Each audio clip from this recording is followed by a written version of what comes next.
Bismillahirrahmanirrahim. Warahmatullahi wabarakatuh. Bismillah, alhamdulillah, wassalatu wassalamu ala sayyidina Muhammadin wa abdillah wa ala alihi wa sahbihi wa man wala wa la hawla wa la quwwata illa billah. Amma ba'du, hadratul hadirin, para asatid, para hujjaj,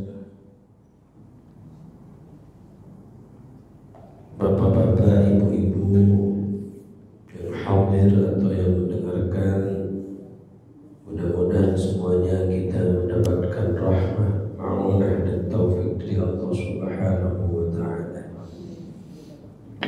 Bersyukur dengan mengucapkan alhamdulillah, pada kesempatan ini kita kembali dapat menghadiri sholat subuh berjamaah,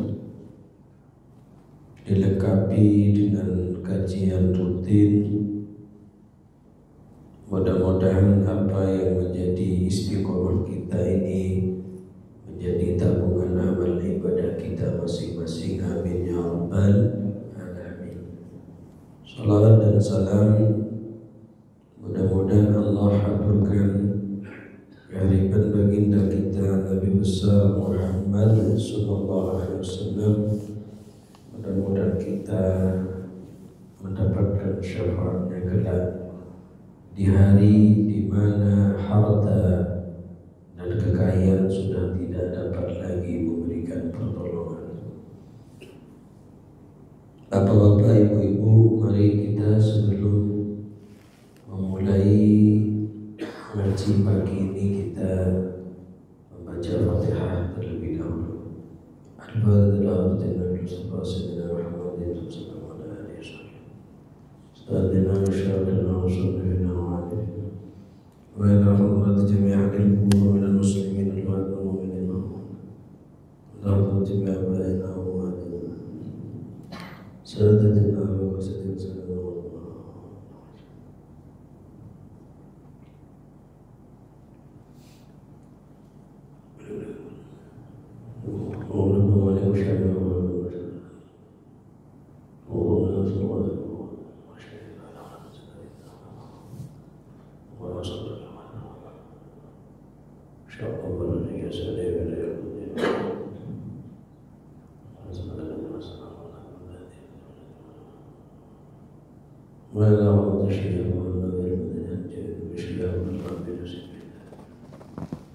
Al-Fatihah. A'udzu billahi minasyaitonir rajim. Bismillahirrahmanirrahim. Alhamdulillahi rabbil alamin, arrahmanir rahim, maliki yaumiddin. Iyyaka na'budu wa iyyaka nasta'in. Ihdinas siratal mustaqim. Siratal ladzina an'amta 'alaihim ghairil maghdubi 'alaihim waladdallin. Amin. Bismillahirrahmanirrahim. Qala musannifu rahimahullahu ta'ala wa nafa'ana bihi wa 'ulumihi fid dharain amin. Rabbi shrah li sadri wa yassir li amri wahlul 'uqdatam min lisani yafqahu qawli. Allahumma iftah lana futuhal arifin. Allahumma nawwir qulubana bi nuri hidayatika kama nawwartal arda bi nuri syamsika. Rabbana anfa'na bima 'allamtana, Rabbi 'allimna alladhi yanfa'una, Rabbi faqihna wa faqih ahlana wa qarabatin lana fi dinina. Bismillahirrahmanirrahim. Faslun. Yajibu ala kulli muslimin mukallafin ألا يدخل في شيء حتى يعلم ما أحل الله تعالى منه وما لأن الله سبحانه تعبدنا بأشياء فلا بد من مراعاة ما تعبدنا به، وقد أحل البيع وحرم الربا، وقد قيد الشرع هذا البيع بآلة التعريف بقيود وشروط وأركان لا بد من مراعاتها. Fasal ini menjelaskan wajib ala kulli muslimin atas semua orang Islam mukallafin yang sudah mukallaf, apa kewajibannya? Alla yadkhula fi syai'in, tidak boleh melakukan sesuatu hatta ya'lama, hingga orang itu betul-betul tahu ma ahallallahu ta'ala minhu wa ma harrama, sehingga kita betul-betul paham, tahu bahwa yang ia lakukan, yang ia kerjakan, yang ia konsumsi ini jelas halalnya atau jelas haramnya. Jadi kita ini nggak boleh melakukan sesuatu, berbuat sesuatu, mengkonsumsi. Mengkonsumsi itu tidak harus makan, tidak harus minum. Memakai itu juga harus konsumsi. Pakai baju, ya kan? Peci, pakai peci. Nah kita ini nggak boleh melakukan sesuatu, berbuat sesuatu, mengkonsumsi sesuatu sehingga kita paham bahwa apa yang kita lakukan, bahwa apa yang kita kerjakan ini jelas, ini halal apa haram. Karena innal halal bayyin, sesuatu yang halal itu jelas. Wal haram bayyin, yang haram tidak jelas. Wa bainahuma, antara halal dan haram, umurun mushtabihatun, disebut dengan suatu yang syubhat. Ya kan, perumpamaan syubhat itu ya seperti kita punya kambing, ditaruh di pinggir sawah orang atau kebun orang, nggak diikat.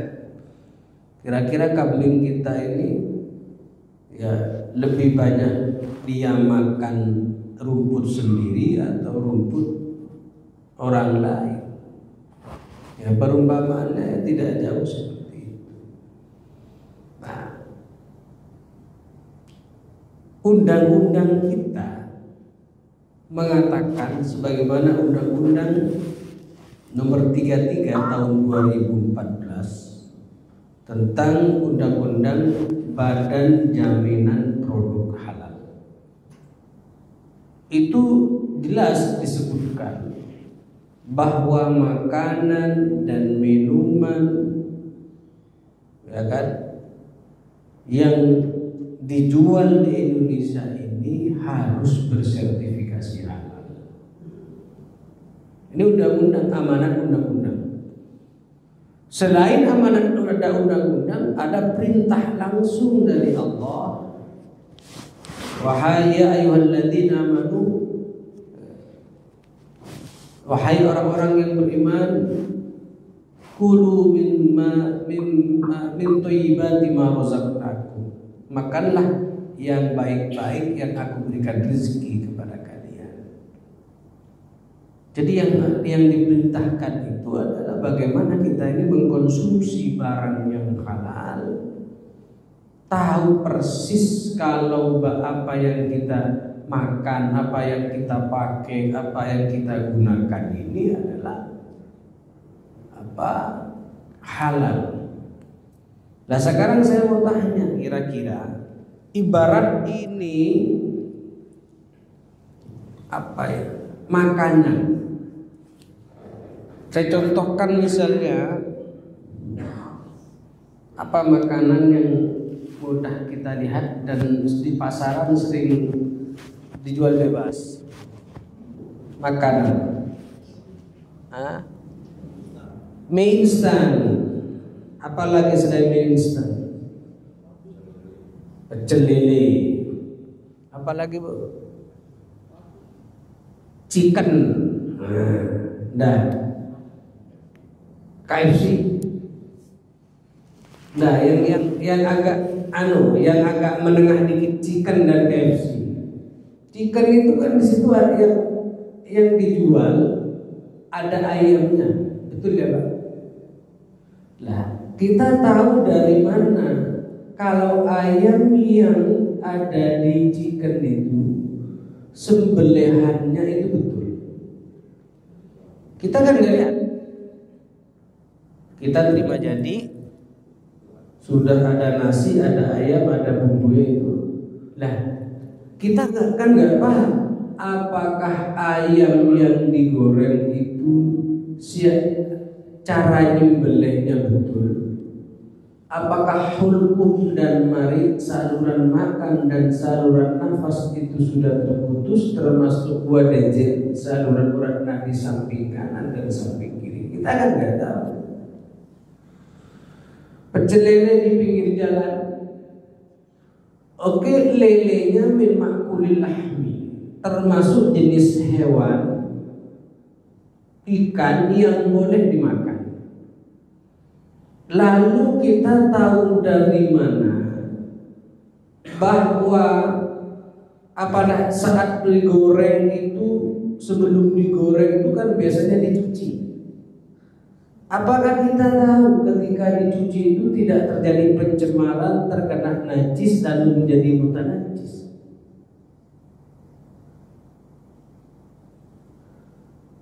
Apalagi tadi roti misalnya. Nah, cara pembuatannya bagaimana? Roti yang kita makan itu, yang buat itu siapa? Yang buat itu ngerti najis apa enggak? Nah, sementara beritanya jelas, jangan makanlah yang baik-baik. Wala tattabi'u khutuwatis syaitan. Di sini tadi disebutkan kita tidak boleh melakukan sesuatu, bertindak sesuatu sehingga kita betul-betul paham bahwa yang kita kerjakan itu jelas halalnya, dan tahu kalau yang kita kerjakan itu bisa membedakan antara halal dan haram. Karena dalam sabda Nabi itu, dalam satu riwayat itu begini dijelaskan, sayati zamanun ala ummati, akan datang melintas pada umatku di mana umatku itu sudah tidak peduli atas apa yang dia makan, aminal halal al haram.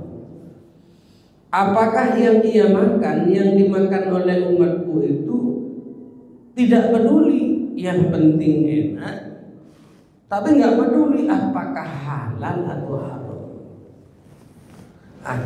Kira-kira kondisi yang diprediksikan Nabi itu sudah terjadi apa tidak? Sudah terjadi apa tidak? Iya. Padahal zaman dulu itu orang-orang yang memang sangat hati-hati zuhud, ia tidak minum kecuali dari air yang keluar dari sumur yang ia gali sendiri. Itu kalau itu. Ia tidak minum kecuali dari air yang turun dari langit dan itu lurus dari tempat rumahnya sendiri. Jadi doanya orang dulu itu hebat-hebat. Ilmunya nggak begitu alim-alim banget orang tua itu, tapi sekali ngomong mantap. Apalagi yang memang alim, ya kan?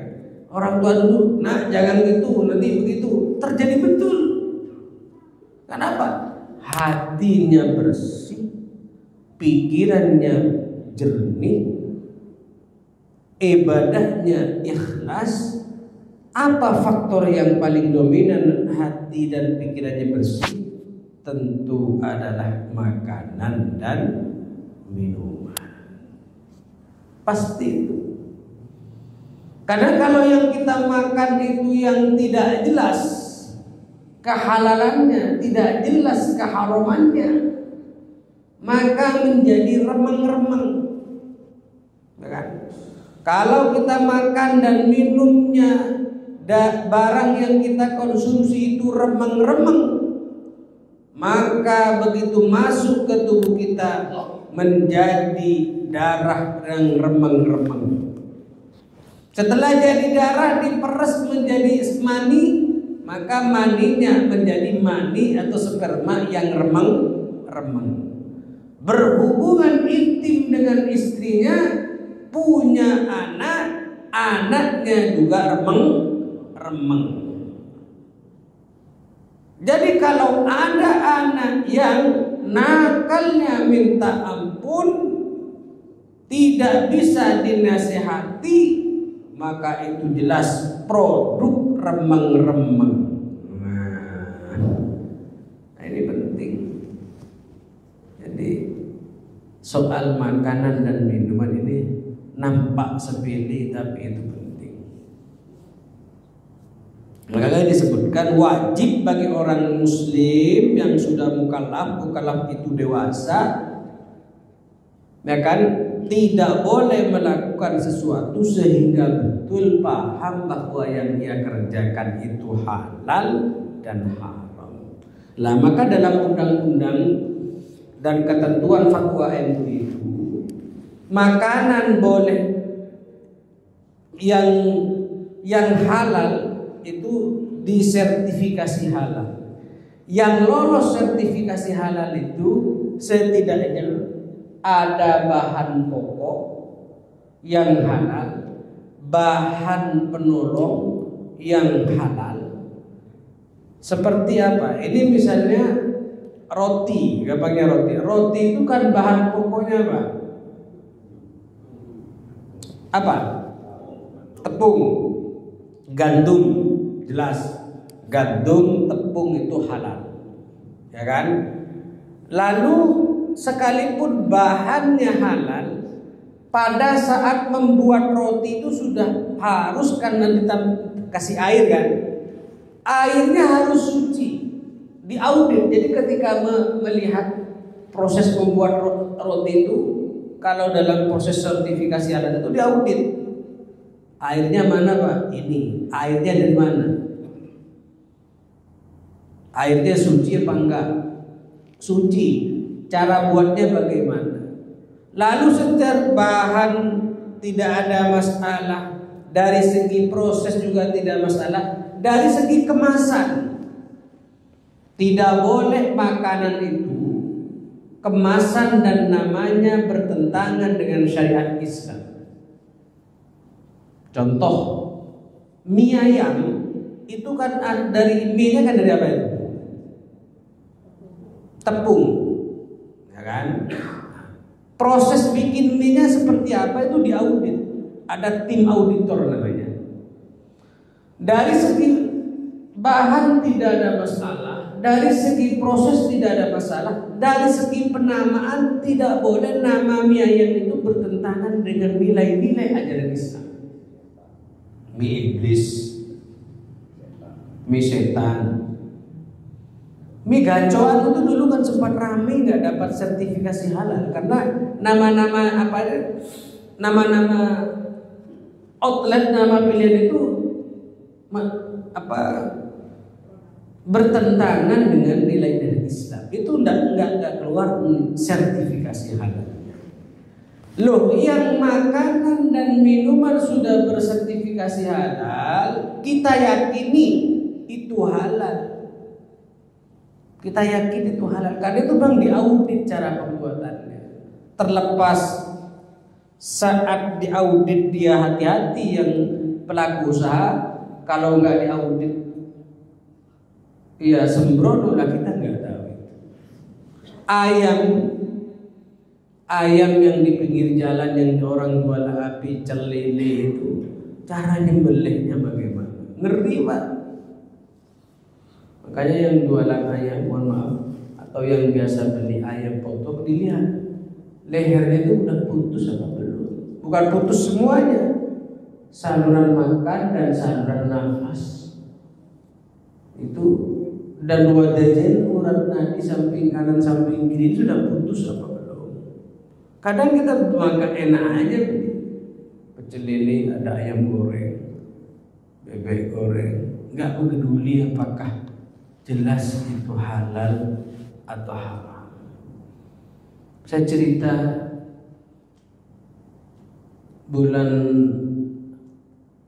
akhir bulan yang lalu saya ke Jerman selama 7 hari dalam rangka kegiatan asesmen lembaga pemeriksa halal di Jerman. Kita tahu Jerman itu adalah umat Islam itu nomor 2 setelah kelompok Kristen. Tapi cari makanan yang halal sulit Pak, yang sertifikasi halal. Jadi saya ke Jerman 7 hari itu untung bawa makanan bekal dari Indonesia, bawa kentang Mustafa, abon, mie goreng. Jadi sekalipun di Jerman makannya produk Indonesia. Karena mau cari yang halal itu kita nggak tahu ini halal apa enggak. Ini hampir kejadian, saya nyampe di hotel sekitar jam 11 malam. Paginya saya sarapan.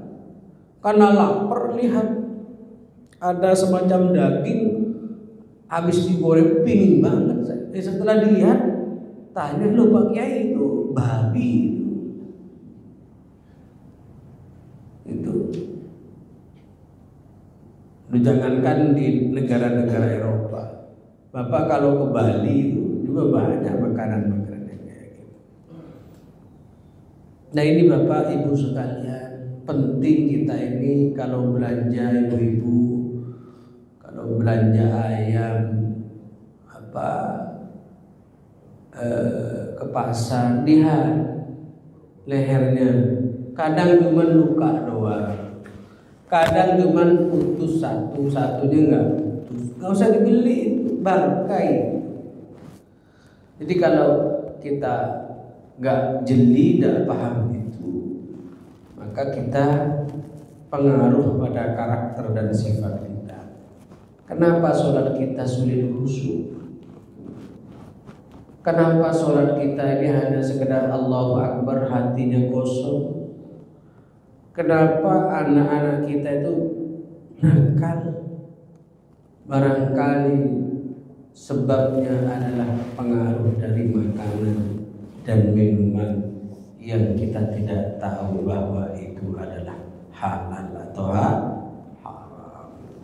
Jadi wajib bagi seorang Islam itu yang sudah mukallaf tidak boleh melakukan sesuatu hingga ia tahu bahwa yang ia lakukan itu halal atau ia tahu bahwa perbuatan itu haram. Kenapa demikian? Li'anna Allah subhanahu ta'abbadna bi asya' fala budda min murati ma ta'abbadna bihi. Karena sesungguhnya Allah itu sudah memerintahkan kita, sudah memastikan kepada kita, memaksa kita bahwa tidak boleh melakukan sesuatu yang dilarang. Sudah menentukan ini halal, ini haram. Ketentuannya ini harus begini, ketentuannya harus begini. Karena sudah ditentukan dalam syariat Islam, fala budda, maka mau tidak mau min mura'ati ma ta'abbadna bihi, dia menjaga dari itu semuanya. Ya kan? Kalau kita mau jual beli, maka kita harus tahu praktek jual beli. Kalau kita mau bisnis, kalau kita menjadi pedagang, maka sebelum menjadi pedagang kita harus tahunya dulu, bukan sekedar modal. Tapi ketentuan syariat menjadi penjual itu seperti apa? Kalau kita menjadi posisinya pembeli, jangan beli dulu kalau kita ini nggak tahu ilmunya jual beli, ya kan? Nah ini Wa qad halal bai'a wa harrama riba. Allah sudah menghalalkan jual beli dan mengharamkan riba. Sebagaimana firman Allah yang berbunyi wa ahallallahu al-bai'a wa harrama riba. Allah menghalalkan jual beli dan mengharamkan riba. Wa qad qayyada syar'u hadzal bai' bi alati ta'rif bi quyudin. Syariat Islam sudah memberikan pakem, memberikan definisi, aturan dan syarat bi quyudin, batasan-batasan, wa syurutin, syarat-syarat, wa arkanin dan rukun, la budda min muraatiha, yang mau tidak mau harus dipahami dan setelah dipahami dipraktikkan. Contoh, kita berangkat mau ke Kokas. Kokas itu mana? Nah, naik Grab. Kita naik Grab itu pesen Grab, lalu kita naik pesen Grab. Setelah dibuka dari sini ke Kokas 20.000, lalu diiyakan oleh pihak Grab, lalu disamperin ke sini, lalu kita naik dianterin ke sana, lalu nyampe sana dibayar. Lah kita naik Grab itu secara syariat Islam dalam ketentuan fikih itu akadnya akad apa? Nah ini nih harus tahu. Kalau jual beli agak mudah. Syarat jual beli itu ya ada ijab qabul, sigot, ada harga yang disepakati, lalu diiyakan, boleh khiyar. Itu jual beli.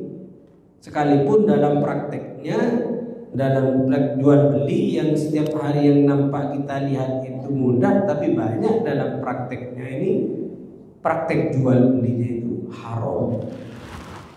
Karena dalam jual beli itu, kalau kita menjual HP ini, pihak penjual itu harus menjelaskan, ini saya jual HP saya.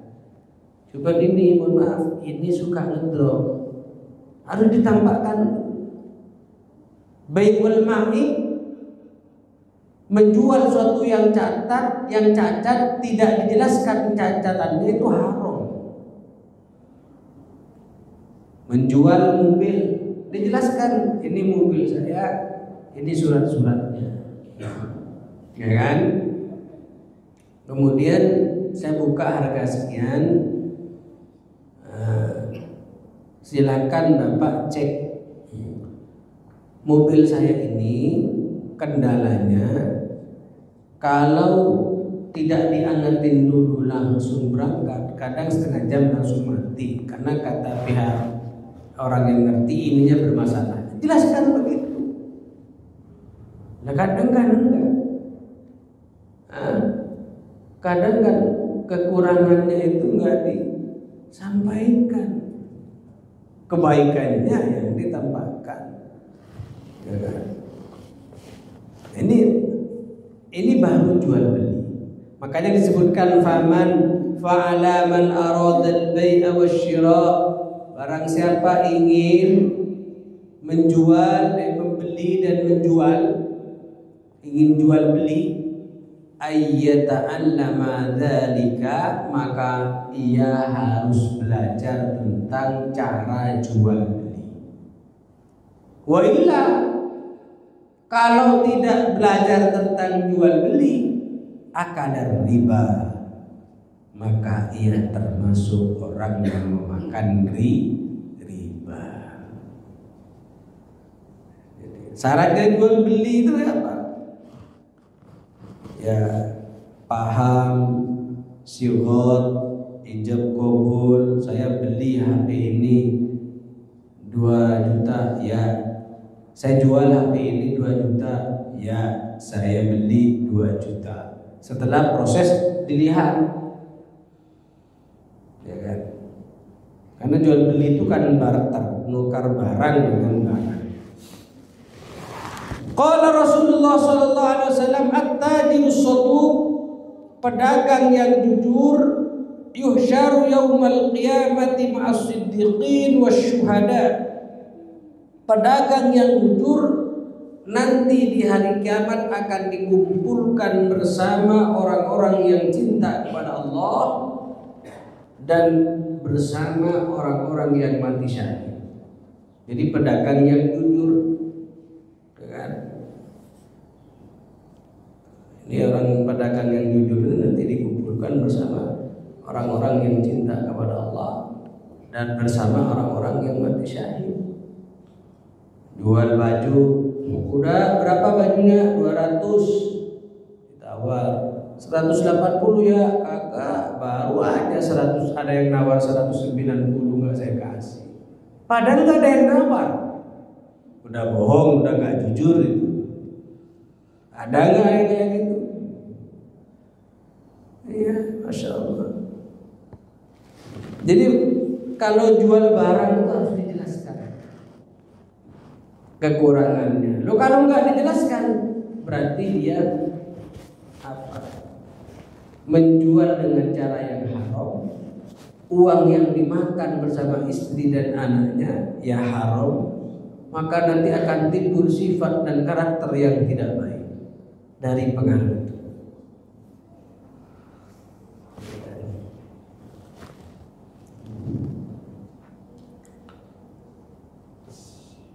Thumma inna baqiyatal uqud minal ijarah wal qirat wal rahn wal wakalah wal wadi'ah wal 'ariyah wasyirka wal musaqat wa ghairiha kadzalika la budda min mura'ati syurutiha wa arkaniha wa 'aqdin nikah yahtaju ila mazid ihtiyatin. Selain jual beli dalam fikih itu yang berkaitan dengan hal-hal yang bersifatnya konsumtif, pemakaian baik dimakan atau diminum atau dipakai, itu banyak akad-akad lain. Minal ijarah, contohnya akad ijarah. Ijarah itu sewa. Sewa itu dalam fikih itu ada dua. Ada yang disewa bendanya, barangnya. Ada yang disewa itu jasanya.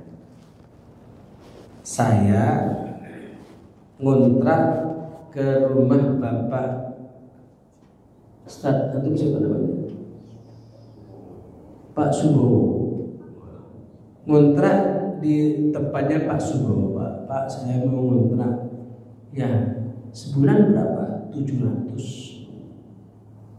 Oh iya. Pembayarannya gimana modelnya? Setiap tanggal 29. Oke, deal.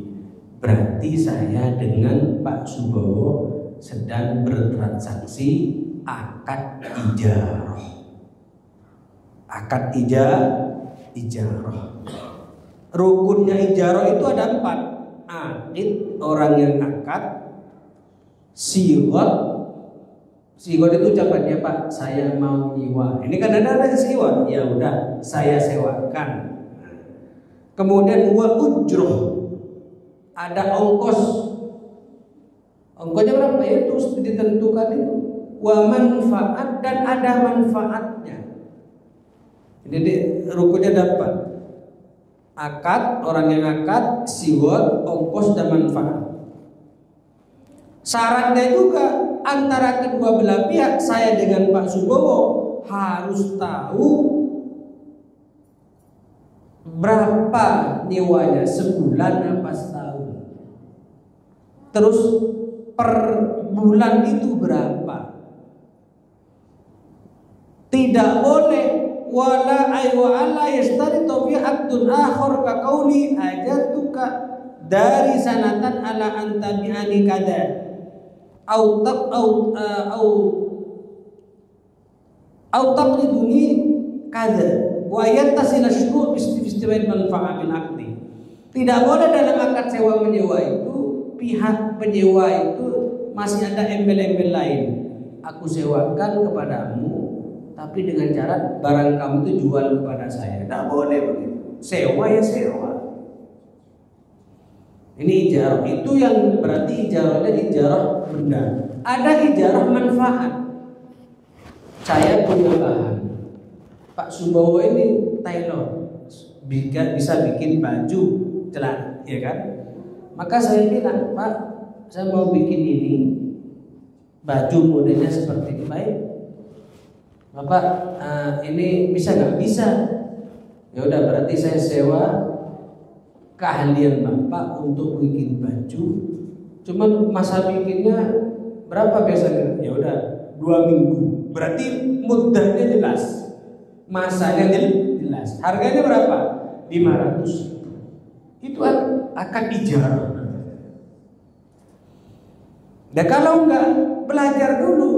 Pura-pura datang ke tailor, enggak dipelajari cara-cara akadnya, maka nanti akan jatuh pada riba atau dia akan kena tipu. Ya kan? Wakalah, wadi'ah. Akad wadi'ah itu apa? Saya nitip barang. Itu berarti wadi'ah. Akad ariyah, ariyah itu akad pinjaman. Saya pinjem motor ke Pak Subro. Mau kemana Pak? Mau ke stasiun Jatinegara. Udah pakai. Kalau mau ke stasiun Jatinegara biasanya ya lewat ini. Keluar kanan kiri terus. Ya kan? Loh, saya kalau jatuh misalnya saat pinjem motornya Pak Subro, lalu spionnya patah, tidak wajib ganti karena saya ke Jatinegara lewat jalan sebagaimana mestinya dan motor itu saya pakai sebagaimana mestinya. Dalam akad ariyah, kalau terjadi kerusakan dan dipakai sebagaimana mestinya, tidak wajib ganti. Kecuali saya makainya ke Jatinegara tapi masih jalan-jalan atau motor itu dibuat main-mainan lalu rusak, saya wajib ganti. Loh, kalau rusak nggak ganti gimana Pak Ustaz? Kalau nggak mau rusak nggak usah dipinjemin ke orang. Begitu meminjamkan ke orang, otomatis risikonya kalau terjadi kerusakan nggak usah minta ganti.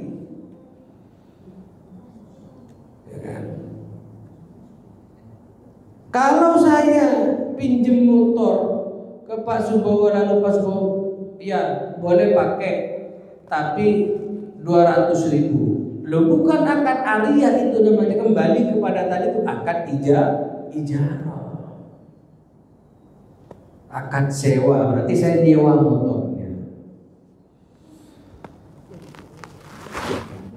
Nah ini Bapak Ibu sekalian, banyak di masyarakat itu kita sudah terlanjur melakukan transaksi, tapi karena dari awal kurang hati-hati, dari awal tidak tahu bagaimana cara transaksi yang benar, akhirnya banyak kena tipu.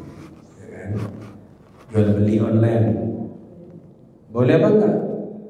Boleh. Tapi juga harus dipastikan bahwa yang dijual itu barangnya ada. Kalau begitu bagaimana? Itu akan apa? Bisa itu akan salah. Akan salah itu mesen barang. Mesen. Ada akad wakalah. Saya ingin beli motor, motornya ada di teman. Saya minta tolong ke teman untuk lihat, lalu kalau cocok bayar. Itu berarti saya akad wakalah. Wakal itu wakil, mewakilkan kepada orang lain untuk melakukan transaksi. Sama ketika Bapak ada di kampung, anaknya ada di Jakarta. Bapak mau menikahkan anaknya nggak bisa, wakilkan kepada pihak KUA. Itu namanya akad wakalah. Lah, berarti yang menerima wakil harus amanah. Makanya jangan mudah mewakilkan sesuatu kepada orang lain. DPR, Dewan Perwakilan Rakyat, itu sebenarnya wakil kita. Maka jangan wakilkan aspirasi kita kepada orang yang tidak amanah. Sebentar lagi warga DKI akan memilih calon gubernur yang baru. Silakan pilih menurut hati nurani kita masing-masing. Itu juga mewakilkan amanah kepada calon pemimpin. Jadi ada akad syirkah. Akad syirkah itu saya dengan 4 orang sepakat modal 10 juta lalu usaha bersama. Nanti kalau dapat laba ya dibagi sesuai dengan kesepakatan, kalau kerugian ditanggung bersama. Itu namanya akad syirkah dalam kitab fikih. Ada akad mudharabah, ada akad qirad. Makanya kita datang ke bank, kalau masih ada bank syariah, jangan datang ke bank konvensional. Ya kan? Kalau bank konvensional itu ada bunganya. Bunga itu haram. Yang kita makan dari bunga pasti pengaruh pada pikiran, ibadah kita dan lain sebagainya. Wallahu a'lam bishawab. Monggo. Terima kasih Ibu Ustaz. Silakan. Sampaikan kepada Ibu, Alhamdulillah, barangkali ada yang mau ditanyakan atau didiskusikan langsung dengan Ustaz, kami persilakan, kami buka kesempatan. Sementara 2 orang terlebih dahulu, nanti bisa juga Bapak Ibu-ibu yang di belakang barangkali berkenan untuk bertanya, monggo. Kami persilakan.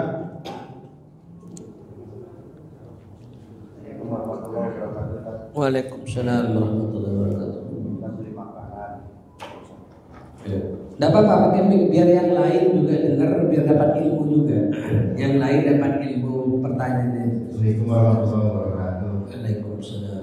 Selama ini kita makan, kadang-kadang kita makan itu beli ayam. Ayam ternyata kita makan, pas sudah dimakan tahu itu tiren, ternyata besoknya ketahuan. Betul. Sudah makan itu gimana? Kadang sekarang kita makan bakso sudah makan, sudah langganan kita. Nggak tahu kemudiannya ternyata yang kita makan tiren, bukan daging babi. Ya. Nah itu pernah kejadian, kita lihat sendiri. Ini gimana? Assalamualaikum warahmatullahi wabarakatuh. Waalaikumsalam warahmatullahi wabarakatuh. Pertama, oh iya satu lagi. Ya Allah.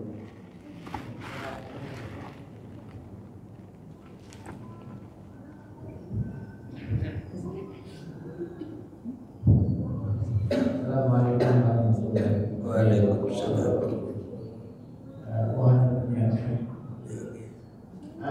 Peristiwa Lebaran kemarin, saya pulang kampung, di rumah itu potong beberapa ayam gitu. Ada satu ayam yang dipotong ternyata nggak mati. Setelah itu ada nggak mati. Itu dari pagi sampai malam. Itu bagaimana sikap kita, Ustaz? Apa dipotong lagi dibuang? Apa boleh dipotong lagi terus dimakan? Apa termasuk itu potong 2 kali atau bagaimana? Iya. Baik, makasih. Pertanyaan pertama itu adalah begitu kita makan ternyata tiren, ya kan? Begitu kita makan ternyata babi, kan gitu kan? Pertama, orang yang tidak tahu itu tidak ada hukumnya. Cuman tidak tahunya itu 2, perlu diperhatikan. Pertama, tidak tahu karena dia jauh dari ulama. Nomor 2, tidak tahu karena dia baru masuk Islam. Nah, kalau kita di Jakarta sudah tidak ada alasan, saya tidak tahu kalau ini haram atau tidak. Ini berarti haramnya dulu ya. Saya nggak tahu kalau ini haram atau tidak. Biasanya kenapa kok nggak? Kalau nggak tahu kenapa kok nggak ngaji? Atau minimal sebelum beli kok nggak nanya dulu. Oke. Bagaimana kalau kita menganggap barang ini halal, ternyata haram? Kita menganggap barang ini suci, kok najis? Seperti tadi Kita menganggap ini barang suci, tidak ada masalah ayam ini. Kok tiren bangkai? Kita menganggap ini daging biasa, kok babi? Maka adalah tentu bertaubat dari perbuatan itu. Jangan mengulangi lagi.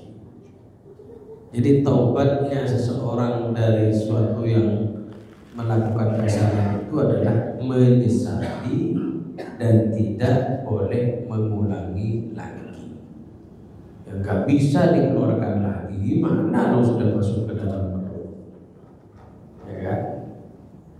Lah yang Bapak tanyakan itu tidak sedikit, banyak yang berbeda. Maksudnya yang pertama ya, ayam tiren itu banyak. Atau bukan ayam tiren, jelas-jelas si penjual ayam yang potong itu nggak benar. Nah kalau tahu bangkai, haram bukan? Haram. Misalnya perbuatannya taubat, ambil wudu, baca Al-Quran, insya Allah dimaafkan, ya kan? Begitu. Kalau terlanjur masuk ke dalam perut, ya gimana lagi? Mau mensucikan najis tingkat berat, disiram pakai air, campur pakai debu. Masa mau minum air sampai debu ke dalam, kan enggak? Nah, itu ya kejadian ayam, sapi juga pernah, ya kan? Viral, ya kan? Masih hidup. Selama waktu motong itu sudah terputus, hulqum mari dalam mazhab Syafi'i itu yang wajib diputus itu hulqum dan mari, saluran makan dan saluran nafas, itu wajib. Ketentuan fatwa MUI tidak saja saluran makan dan nafas, tapi saluran urat nadi, samping kanan samping kiri ini harus putus. Selama itu putus, maka sembelihannya tetap dianggap sah. Persoalan mati cepat atau tidak, kalau biasanya memang cepat mati. Tapi kalau memang ada di luar kebiasaan, ya tetap dihukumi apa adanya. Selama saluran makanan dan saluran nafas itu mati, terputus, maka dihukumi sah sembelihannya dan boleh dimakan, ya kan? Kadang ada yang boleh begitu, tapi kan tidak semuanya begitu. Kalau andai kata potongnya itu belum terputus, sampai malam itu nggak mati-mati gitu, terus bagaimana itu? Belum terputus, boleh diputus lagi segera. Jadi ada pemahaman di masyarakat begini, kalau memutus pisaunya jangan diangkat. Nanti kalau diangkat lalu diputus lagi haram. Bukan begitu maksudnya. Jadi ada hayatul mustaqirrah, ada hayatul madbuhah. Hewan itu boleh langsung disembelih selama ketika mau disembelih berikutnya itu dalam posisi hayatul mustaqirrah, tanda-tanda kehidupannya masih ada. Tapi kalau sudah setelah diangkat pisaunya sudah kelenger, udah mau mati, sementara ada yang tidak putus, maka nggak boleh diulangi lagi. Itu pemahamannya. Jadi ada hayatul mustaqirrah. Jadi tanda kalau disembelih terus kena angkat pisaunya, nggak apa-apa langsung. Jangan langsung satu kali. Memang yang bagus satu kali sayatan putus, karena itu namanya bentuk ihsan, cara nyembelih yang baik begitu. Kalau dibuat disembelih lalu diangkat disembelih lagi, itu kan nyakitin hewan, nggak boleh. Itu termasuk tidak ihsan. Jadi bolehnya segera menyayat kembali pisau itu selama ayam itu atau hewan itu masih ada tanda-tanda kehidupan. Artinya seandainya dilepas dia masih hidup, boleh disayat kembali. Begitu Pak ya? Jadi pada saat itu ya kita ragu ya udah dia ditanam aja. Iya. Padahal itu masih hidup. Seandainya nggak putus pun, tapi dia sehat, segera langsung potong lagi nggak apa-apa. Itu ketentuannya begitu. Monggo yang lain. Ya.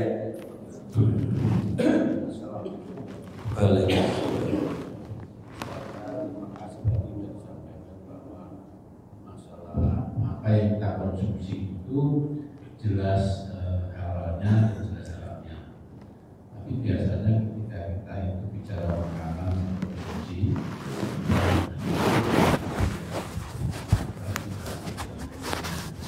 nah tapi ada satu lain itu mungkin cara mendapatkannya. Itu karena ada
Baik, kedua bagus pertanyaan. Pertama, betul dari awal kan saya sampaikan kita tidak boleh melakukan sesuatu sehingga kita tahu persis bahwa yang kita kerjakan itu halal atau haram. Contoh-contohnya ya kalau makanan dan minuman kayak tadi.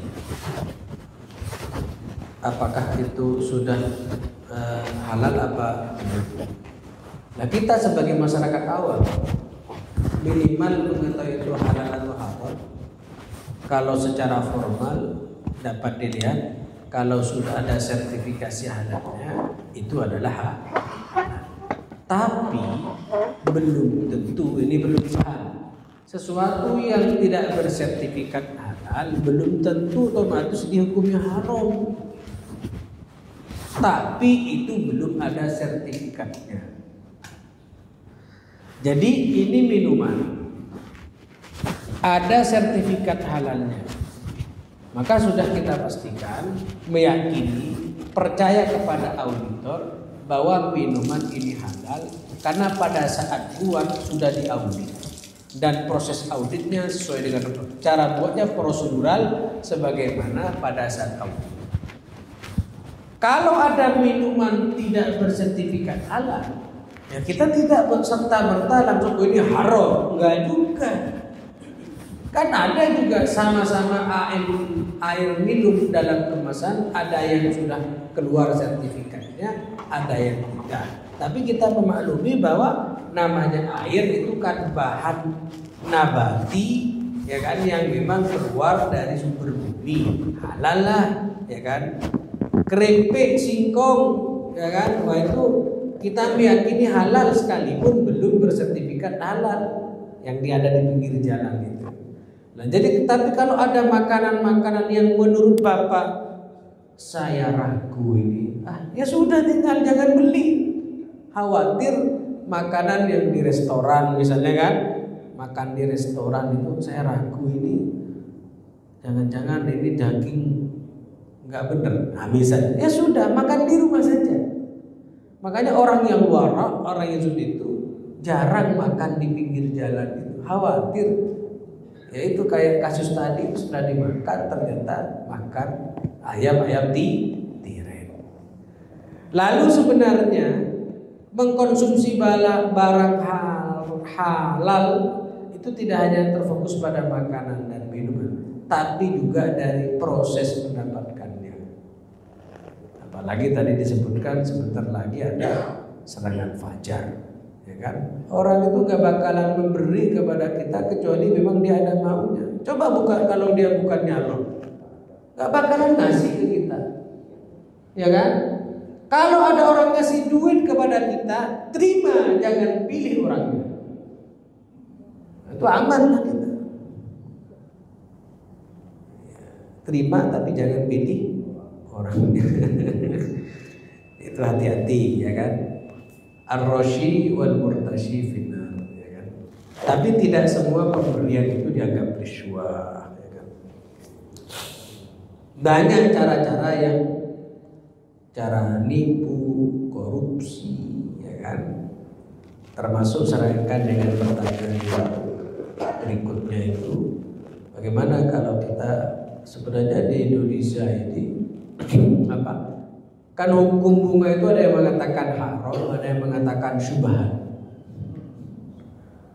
Bank bunga itu ada yang mengatakan haram, ada yang mengatakan syubhat. Tidak boleh. Boleh pada saat darurat praktek bunga itu. Dulu belum ada bank syariah, belum ada praktek muamalah asuransi syariah. Ya boleh, terpaksa gimana lagi kalau nggak ada pilihan kecuali bank itu dulu. Nah sekarang tidak ada alasan untuk kembali ke praktek syariah. Apa yang nggak syariah sekarang? BCA ada syariahnya, mohon maaf. BRI ada BRI Syariah, BNI Syariah, BSI Bank Syariah Indonesia itu syariah. Asuransi syariah banyak, koperasi syariah banyak. Kalau ada yang syariah, kenapa cari yang konven? Bagaimana kalau sudah terlanjur dulu praktek bunga? Berdoa, menyesali perbuatannya, jangan mengulangi lagi. Kira-kira Bapak Ibu yang duduk di sini ini ATM-nya berapa orang yang pakai ATM syariah? Bu? Pakai apa Bu? BSD. Alhamdulillah. Hijrah dari konvensional menuju yang syariah pelan-pelan, ya kan? Atau kalau sudah punya terlanjur terlanjur punya BCA dulu, ya gak apa-apa, buat jangan dibuat transaksi, buat istilahnya naruh uang. Kalau dikurangi lebih dihelaskan, gitu kan. Lah ini nanti kalau bicara tentang praktek transaksi yang syariah itu lama panjang lagi nanti. Tidak pada apa nanti pada pertemuan berikutnya. Syariah dan syariah dan tidak syariah itu 11-12. Secara umum bisa dijelaskan. Bank syariah dan konvensional ini 11-12 tipis perbedaannya. Ada pada apa perbedaannya? Pada akad. Pada akad. Contoh, saya datang ke Ustadz Makhraji. Ustadz, saya pinjam duit. Ya, silakan. Berapa Ustadz? 1 juta. Ya. Berapa? Sebulan. Bayarnya apa? Cicil. Dicatat. Tidak tadayantum bidainin faktuh. Pada hari Sabtu saya mengutangkan uang 1 juta kepada si fulan, dibayarnya cicil per sekian. Dicatat. Utang piutang. Dan kalau kita punya utang, taruh di bawah bantal kita. Nanti kalau kita meninggal, anak kita tahu kalau bapaknya punya utang. Loh, kalau saya datang ke Ustaz Makhraji, Pak Ustaz, saya pinjam uang berapa? 1 juta. Oh iya, tapi seperti biasa ya. Kenapa biasanya? Ya, kalau pinjam ke saya 1 juta, nanti balikinnya 1.100.000 riba. Kullu qardin yarnaf'an fahuwa riba. Setiap utang piutang yang menarik manfaat lebih itu riba. Lebihan bank itu nggak begitu. Ya dari model gitu, yang penting apa? Asal orang datang ke bank, dia nggak tahu bahwa orang yang datang itu, yang pinjam itu butuh untuk biaya hidup sehari-hari atau usaha. Ya kan beda antara qard, ini perbedaannya qard, utang, dengan mudharabah, syirkah, dengan qiron, beda. Kalau orang kita datang ke bank itu asumsinya bank apa?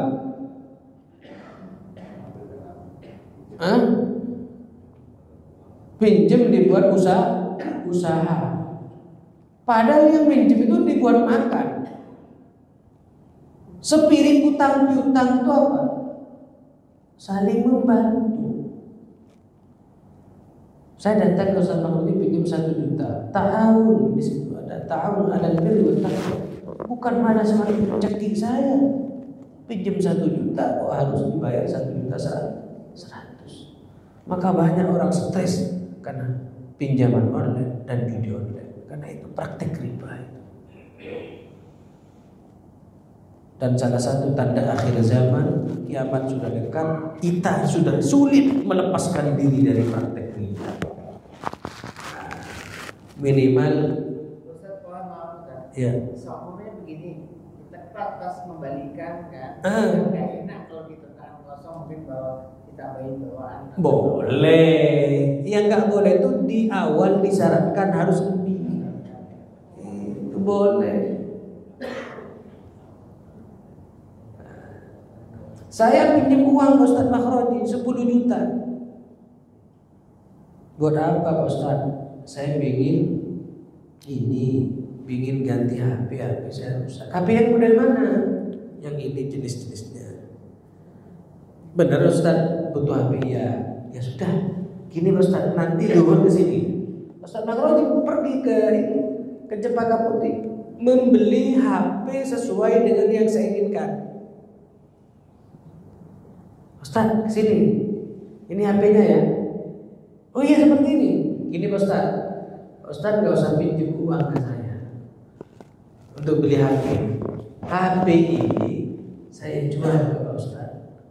Tadi saya belinya 10 juta, cuman saya jual 10.500.000. Halal.